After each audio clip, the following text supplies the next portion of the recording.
Okay, good morning, YouTube family and friends. This is Red with Rev It Up Mustang Fanatic Mechanic Edition. Mechanic Edition. Mechanic Edition. Today is November 1st, I believe it is. 2021, year of our Lord. Today, we are working with a buddy of mine's, his grandson's car. It is a '02, I believe. Chrysler Sebring. And let me just make sure.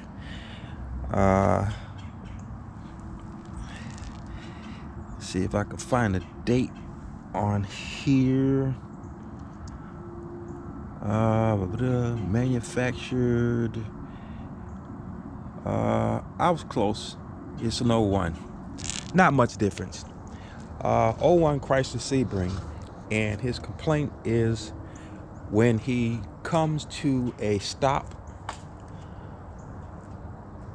the car wants to stall.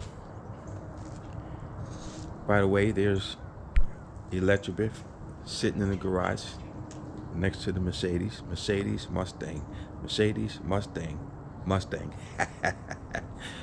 because we're Mustang fanatics.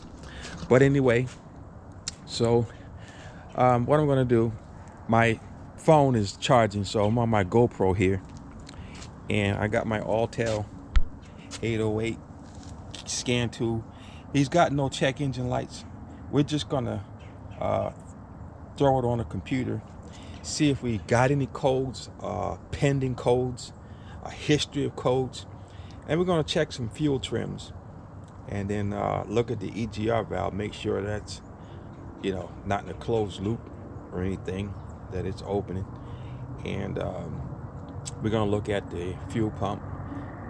There's 3 things you need in order for a car to run good.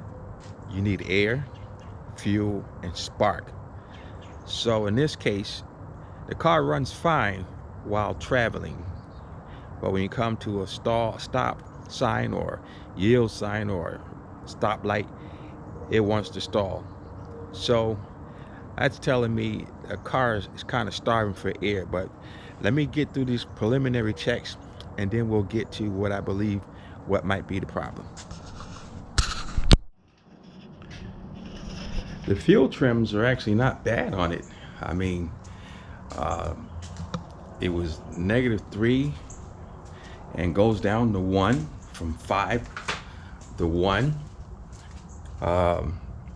The idle air control was around 30, which it wasn't too bad. But even though there were no codes, what my scan tool did pick up was P30300, multiple misfires. So I'm going to downgrade to my Innovea 5610, since this is an older model vehicle, and see exactly what this picks up also. So might seem like we need some plugs and probably clean the throttle body out. We'll see here. I mean, you can chase P300s all over the place. P0300, I mean, you could have vacuum leaks, which would cause it. But I had the car idling for a few minutes. It idled fine cold, but the problem may happen when it gets warm. I don't want it to get too warm because I may have to do plugs and wires on this. So we'll see. We'll let you know. Okay, on some of these older vehicles, my other scan tool doesn't work really. It works, but it doesn't give enough information because the vehicle is too old. But this one here works from vehicles 99 and up, and my other one actually starts at 2000, and this is a '01. But normally I use my other scan tool for newer vehicles, probably 2006 and up, and my Innovator I use for older vehicles, even 89 if they had them and up. And so what we have on here now is I don't know if you can see that too well. If I can get the focus, it's not my camera. But there's your P0300. That's a random misfire. It means multiple misfire. So if I scan it down, then it'll give us some more information. Okay, now we got a map sensor. Barometric range pressure is so the map sensor may be bad on here. That'll give you a misfire because that controls the actual it's almost just like yeah, mass airflow sensor is what it's almost like. It controls the air that goes into the intake. Okay, and that's the P0106 code. Then we have P0301 pending. So that's a definite problem when it's pending. So that's a cylinder 1 misfire detected, and then we have a cylinder 5 misfire that's detected. That's P0305, and then we go back to P0300 random misfire detected. So we pinpointed the cylinders 1 and 5, and then your map sensor. It's detecting, even though we have no check engine lights when the car is running. So we're going to open the hood, and we're going to take out the number 1 plug and 5 plug. Let's see if we can get to them. These 6 cylinders here with the front wheel drive. I hope we got room in the back. We'll see. Okay, so we're back with my phone, and like I said, determined we have multiple misfire, and that would be in cylinders 1 and 5, and on your V6 engines with the front wheel drive.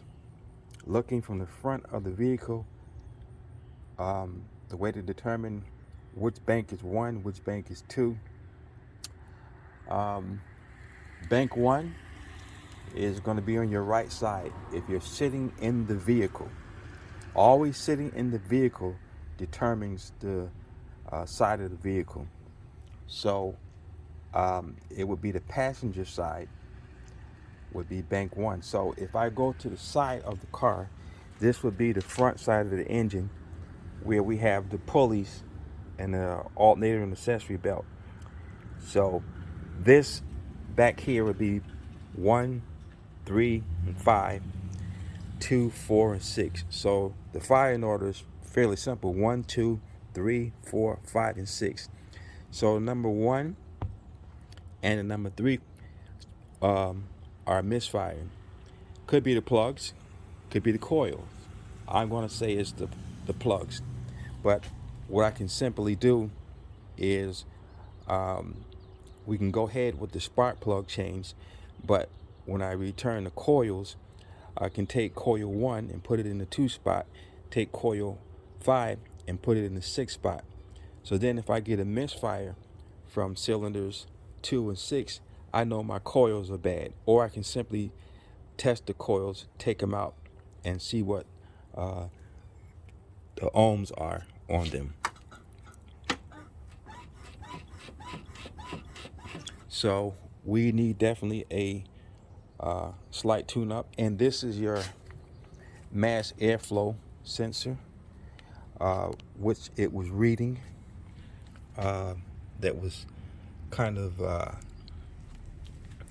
high. See, here it is right here. So your mass airflow sensor is right in here, right there. That's a throttle body position sensor, but this is the airflow sensor right in here. So it's always connected to the air intake, controlling the amount of air that's going inside. But the misfire is definitely going to be the 1 and 3, the 1 and 5 cylinders. And also we can check the breather. We can check the air cooler. should I say, the filter, to see what that's doing. So that's what we're going to have to end up doing, is just the tune up here. So since I can get to these, I won't have to take off this plenium. So all it is taking off these two 10mm bolts, push down this clip, and pulling off the coil pack connector in the back. So self-explanatory, but what I'm going to end up using is an extension with the swivel on it to get to the one in the back. So we're going to take out that number one coil, and we're going to look at the plug back there. So we got the number one coil out, and one thing you want to check for to make sure that there's no oil on it. So that means we don't have no spark plug tube seals that are leaking. So it's pretty dry down in that hole. Okay, so remember, I'm gonna put this number one and the number two, the number five and the number six, so that way I can make sure that we don't have a misfire because of the coils. Or I can simply put my own meter on here and check the resistance on here, which should be somewhere between, I believe it's 12 thousandths, somewhere in there. 12 to 15 thousandths is probably decent. I might do that just to check. I don't know, we'll see. But anyway, now what we're going to do is put our swivel on here, and we got our 5/8 socket, and we'll show you how we get the spark plug out of there. Okay, so you see how this angles like that. So this allows me to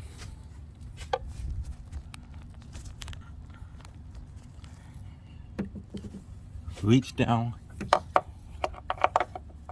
and get that into the hole, and then well, it's not much room. I thought it would be deeper than that. All right, let me get another plug, another wrench. Let me get this out of here and get a. Okay, just to show you, we've used this size extension. I took the plug out of there to actually see how deep that was, and with the swivel connected, I got enough room to get that plug out of there. So this is probably what, 2 inches maybe.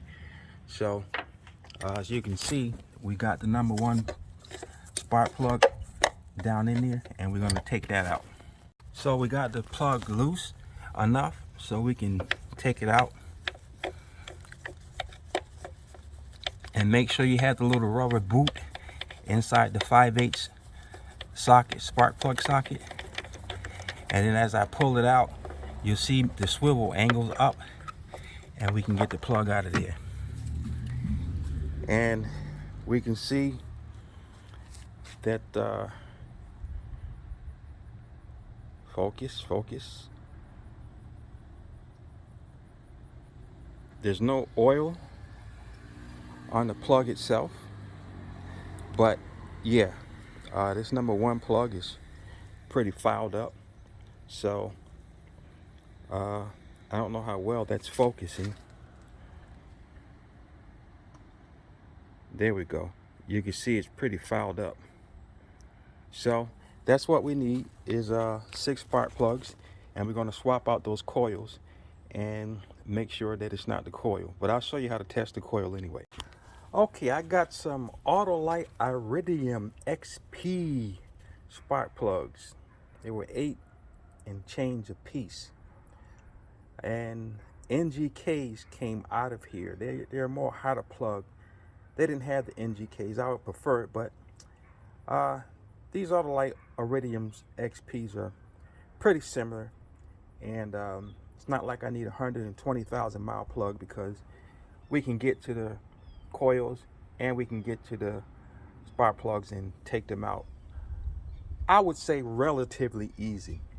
But the spark plug gap for these are supposed to be 50 thousandths. So we'll find the old one and we'll see what that's set at, and we'll take it from there. It's always a good idea to check your plugs. I was given the XP5363, should have been 5263. The size and the plugs are different. I can take it out of the box and show you. You always want to measure it, and there it is from there, and you can see that there's probably 1/8 of an inch difference, or if not more, and that's huge. So we're gonna have to take these back and get some proper ones, 5263s. Now I'm gonna show you how precise you need to be. So here is the part number, XP5263, Autolite iridium plugs. Now if you look, they gave me 5363. So I told you I needed 5263. So I'm gonna have to go back up there and exchange these. Okay, I decided to take my shop vehicle up there to AutoZone to replace the plugs. And we got them. And now you can see the part number, XP5263. And these are gapped at 50 thousandths of an inch. So, we'll be right back. So, you can see old plug, new plug, and you can see everything is the same.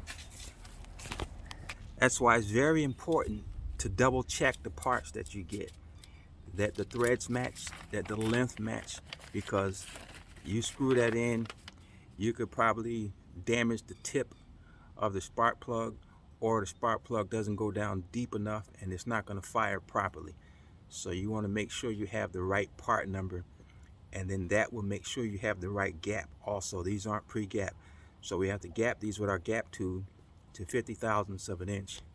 And the NGK is supposed to be about 52 thousandths, but this thing seems to be about 57, almost 60 thousandths. Wow. Okay, there's my gap tool right there.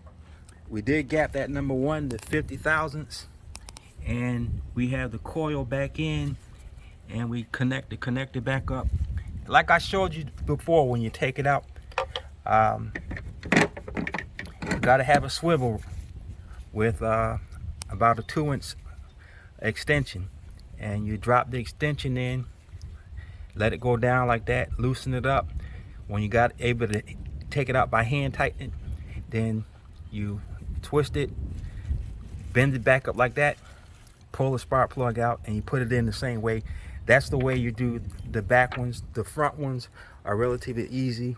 And remember what you want to do. You want to put anti-seize on the spark plug thread just a little bit, and then you want to put some dielectric grease on the porcelain part of the spark plug, and then a little bit in the boot right there on the coil.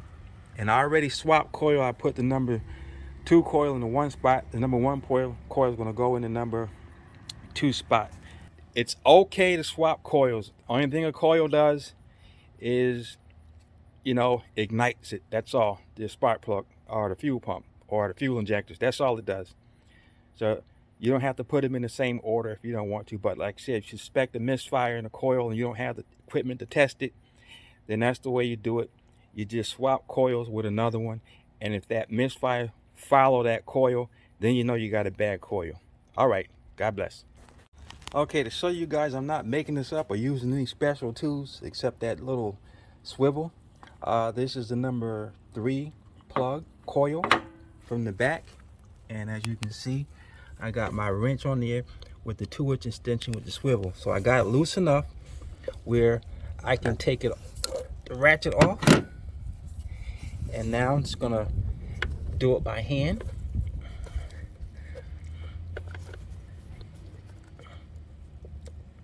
Well, it's not quite yet loose enough to do it by hand. I thought it was. So we'll put the ratchet back on.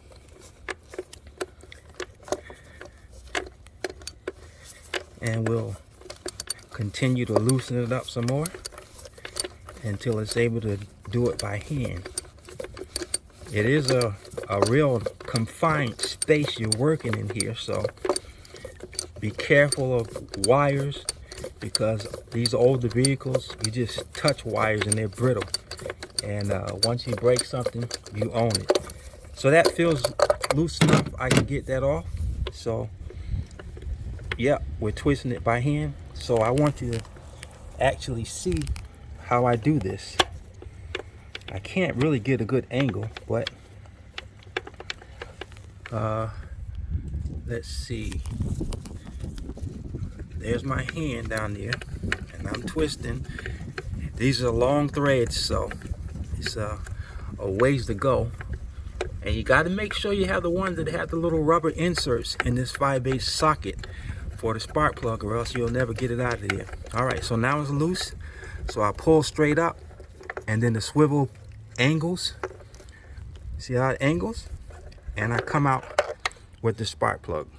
So that's the way it's done. And my God, look at the corrosion on that number 3 plug. I'm surprised that number 3 plug wasn't showing Misfire. That's a lot of white ash deposits on that. Alrighty, so now we're gonna get the next plug and put it in and put the coil on that one. So now we do the reverse. We get the plug to the hole, and you want to be very specific in finding the hole so you don't damage the end of the plug. And there we go, slides right in.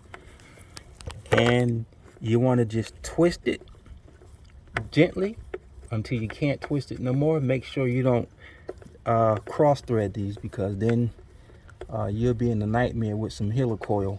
Trying to helicoil this, you would have to take this intake off to do all that, and you don't want to get involved in that. So just take your time and twist the threads all the way down, and as long as it's moving, it's good. If it starts binding, then you want to back it out and then do it again. Sorry for the angle. There's not much room, and I don't have a good shot to show you, but you get the idea. I'm just reaching behind here with my hands and turning the plug until I can't turn it by hand anymore.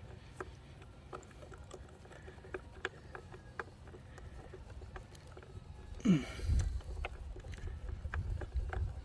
like I said, these threads are long, so you'll be twisting for quite a while before it bottoms out to where you need to put the socket on it. So I did the 2 hardest ones to get.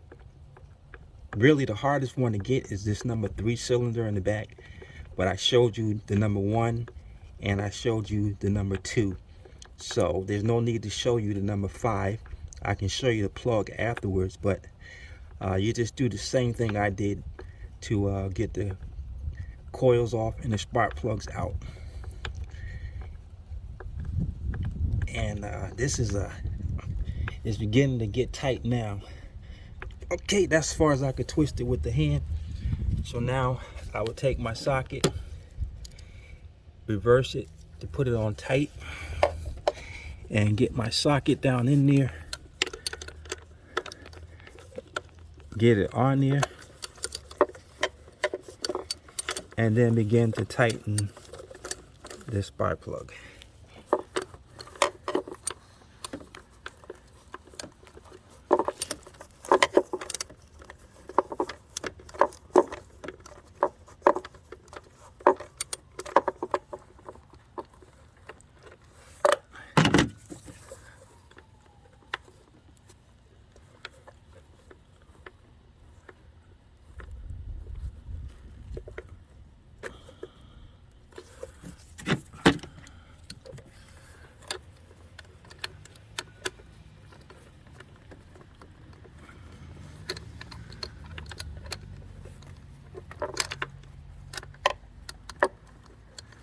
Again, it's nothing very hard, and it's not the easiest thing in the world to do,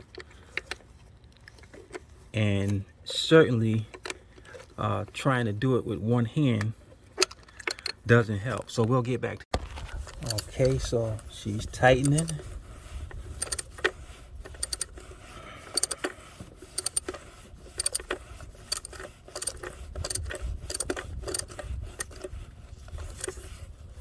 And there we go. We want to get her nice and snug. So if you don't have a torque wrench, you just want to use the same amount of pressure you used when you put it on, when you took it off, and that's about it. Now again, the coil boot is thank God they're flexible, a little bendable. Now on this one, you want to make sure you put these 8mm bolts in. Put the arrow bolt in first, because it's pretty close to the intake, and you do not want to lose those bolts. So you make sure you get that one near the intake on first, and start hand tightening it. It's possible to get the wrench on it, and it's possible to get it on and off. You're seeing me do it. I don't have no trick tools or nothing magical that I'm doing. It's just simply taking my time, and it's mostly feeling where it goes at. And like I said, just take your time and, you know, do it by feel, and you'll get her in there. Okay, as you can see, I got my 1/4" ratchet with the 8mm socket, which stuck onto it. And it just fell off in the back here. It's down here in the I see it. I can get it by hand. I don't need a magnet to get it.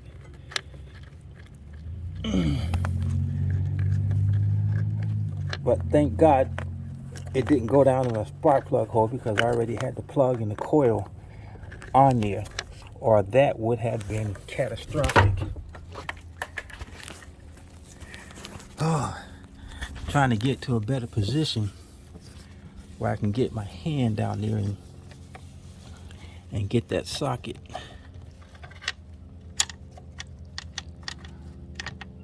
I got my hand on it. Let's see if I can use the 2-finger method. There we go. I'm getting it, and we got it. Work it around that wire, and we get it out. It's just the 8mm that goes on to those. Okay, so now I'm gonna work with that number 5 and get that out of there. I'll show you what the plug looks like. Here's your number 5 plug. Focus, focus, focus. Are we gonna focus? There we go. Here's your number 5 plug.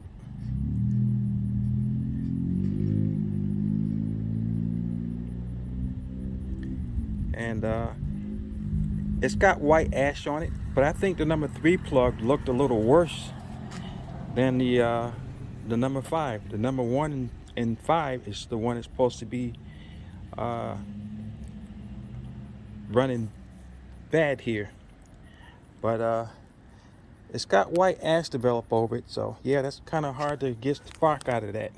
So remember, now I had 1 and 5 cylinder misfiring, so I swapped the 2 coil with the 1 with the 2. Now I'm going to take off the coil from the number 6, put it in the 5 spot, take the 5, put it in the 6. So if I have a misfire, it will follow to the 2 and the 6, which is the outside head, which will be a lot more better, and you can easier change the coils here than having to go back there again. So just remember, when you're doing that, that's a way to test the coils, by swapping them and see if the misfire will follow that coil. If it doesn't, then you have a good working coil, and it will be the plug. Now for our special tools, it's good to have an assortment of hose tools, so you can break the seal on some of these hoses, because these hoses are on there pretty tight. And so you don't want to mess up these hoses, because then you have vacuum leaks. So you want to break the seal on them to get them out of the way. So you just get the proper size one and you twist, and the seal breaks. And once the seal breaks, then 9 times out of 10 by hand, you can almost pull them out. If not, just continue to work with the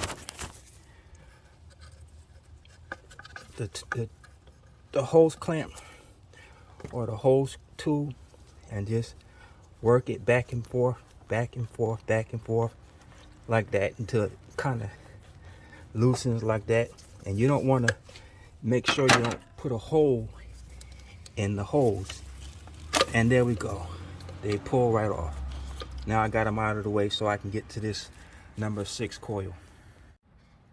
Now anybody can make a video showing you how to change a spark plug and a coil, but most of the time on these V6s, they show you the front. They show you bank 2, which is here, and they show you how to take these 2 8mm bolts off, take this clip off, pull electrical cord out, pull out the coil, get an extension 5/8 with the spark plug tool, remove the spark plug, gap it, put never sees on it, put dielectric grease on the porcelain part of the spark plug, and then in the boot of the coil, put the spark plug in, coil in, tighten up, and that's it. But they don't show you the hard part, how to reach back in there and feel your way and get those coils off, get the plugs out, and put the plugs back in. And use channel, I had my almost son-in-law's car. That was the 08 Toyota Avalon, where I had to take the windshield wipers off, I had to take the cowl off, I had to take the intake off, and all was that was just to get to the back to see the plugs back there. And you remember how the coils were stuck in there, and how I fought to get those coils out and everything, and to do that. So, you know, we show you the hard stuff as well as the easy stuff. So we want you guys to be able to save money and time by doing it yourself. And that's why I make these videos when I can. My back and hip is not bothering me, and it's relatively an easy job, and I'm medicated, so I'm fine with it. And we're gonna rest after this. No more after this. We're resting definitely. So we're going to continue to do, we got to do the number 4 and the 6. But since we already got the 6 coil out, we're going to go ahead and take the plug out, and we're going to put that 5 coil back in when we're done. Since we're working with bank 2, which is the outer head with the plugs and coil, we don't need the swivel socket anymore with the 2 long extensions. So we just got, with the 2-inch extension. So we got a 4-inch extension here without the swivel head, because we don't have to do any bending. And like I said, a good thing that I'm seeing that there's no oil getting down on these plugs. And this is the number 6 plug, and that plug is not too bad. It's got foul on it. Focus.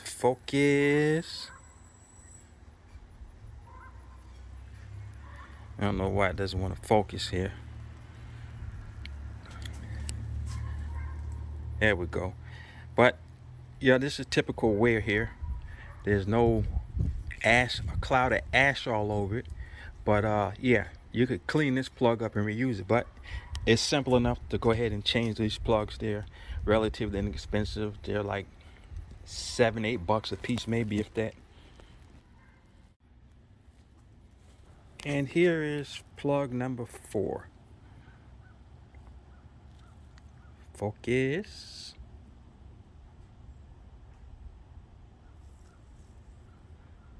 Maybe I need to clean my camera lens a little better. Come on, focus. Focus. Focus.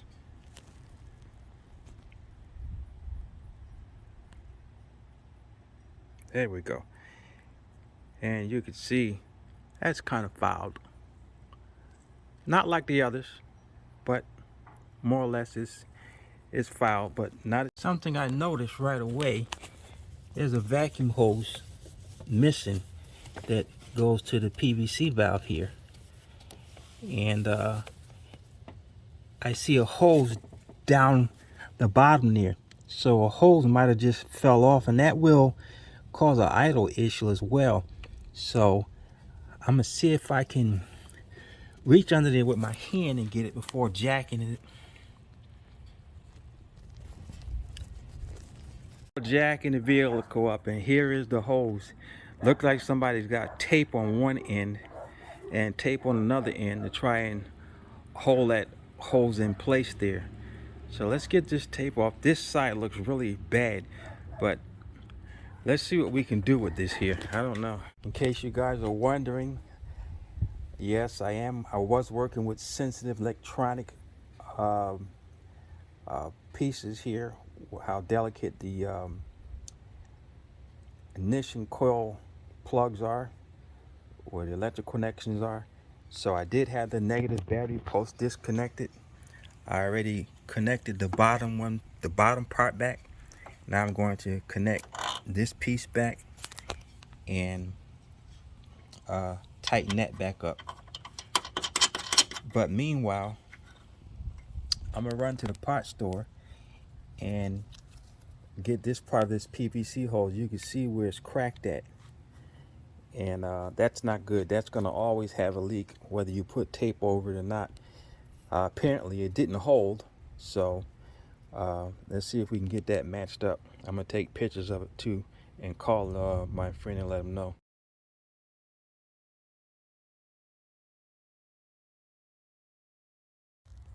Now I'll be honest with you, YouTubers. When I first received this vehicle, my initial thought was going to be cleaning out the throttle body, because the only complaint was stalling when coming to a stop sign or stalling when coming to a stoplight. So I thought either the breather, have to change that, or either clean the throttle body out. Three things a car needs in order to run efficiently is air, fuel, and spark. So with no codes, you would think it would be just cleaning the throttle body out. But as you can tell, even with no codes, my scan tool picked up a misfire in a 1 in 5 cylinder. So we took care of that. But we told our friend we would look at the throttle body and we would clean that out. So let me show you that right now. So being a throttle body is right there, and the sensor, the map sensor, is right here. We just pull it aside and you can see the throttle body right there. Doesn't look that bad, but we're going to go ahead and clean that, okay?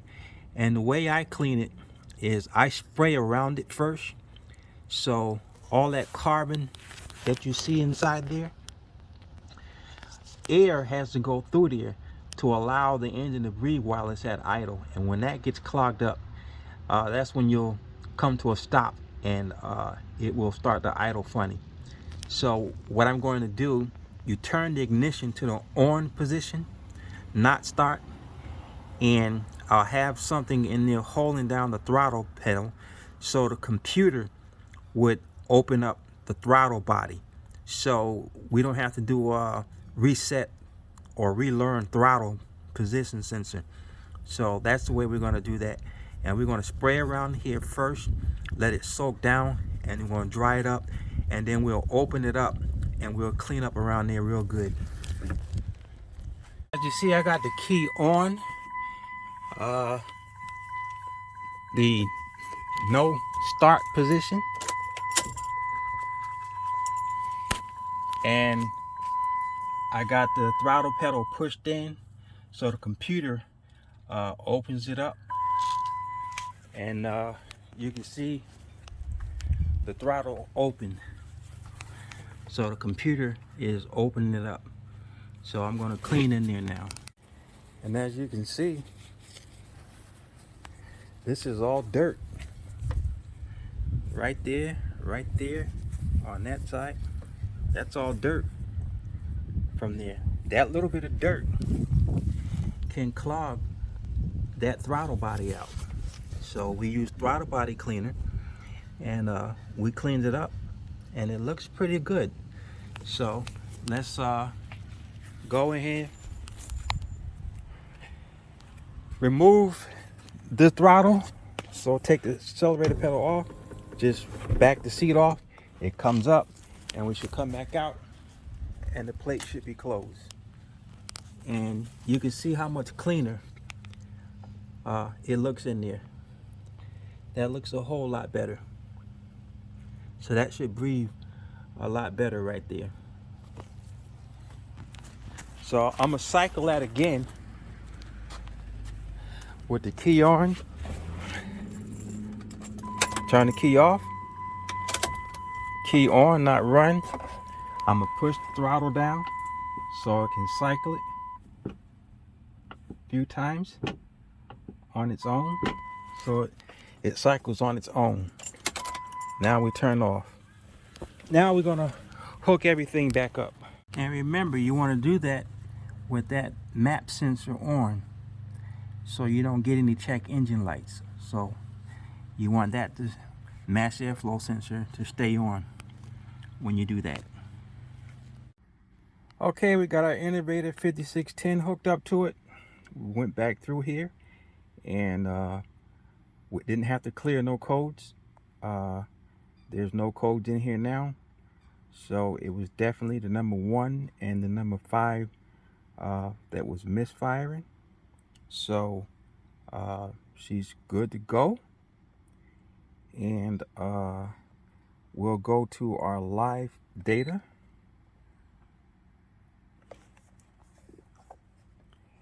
And then we'll crank her up. As you can see, that airbag light will go out. Check engine light was over in the corner. That came on and went out. And we are on live data. And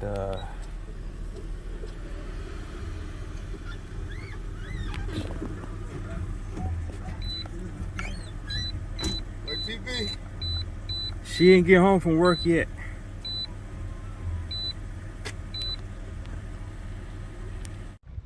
Hey YouTube family friends, Rev with Rev It Up Mustang Fanatic Mechanic Edition.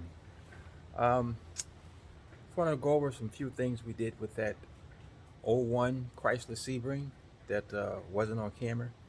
So let's go and pick it up and show you what I did. Okay, I took the vehicle for a drive and it stalled on me twice. So when I got back, I pulled apart the air cleaner, and this is after putting the spark plugs in and cleaning the throttle body out. Now what you would do, right inside here, you take a flashlight, stick it inside there, and if you can see the light shining on the outside, then the filter is good. If you can't see the light at all, the filter is bad. This filter was disgusting. It was never changed. And so when I put the filter on, the car seemed to breathe a whole lot better, sounded a lot better, no check engine lights, and it ran fine. So again, like I said, the 3 components that the car needs to run efficient is air, fuel, and spark. All right, God bless. Till next time, Rev It Up Mustang Mechanic Edition.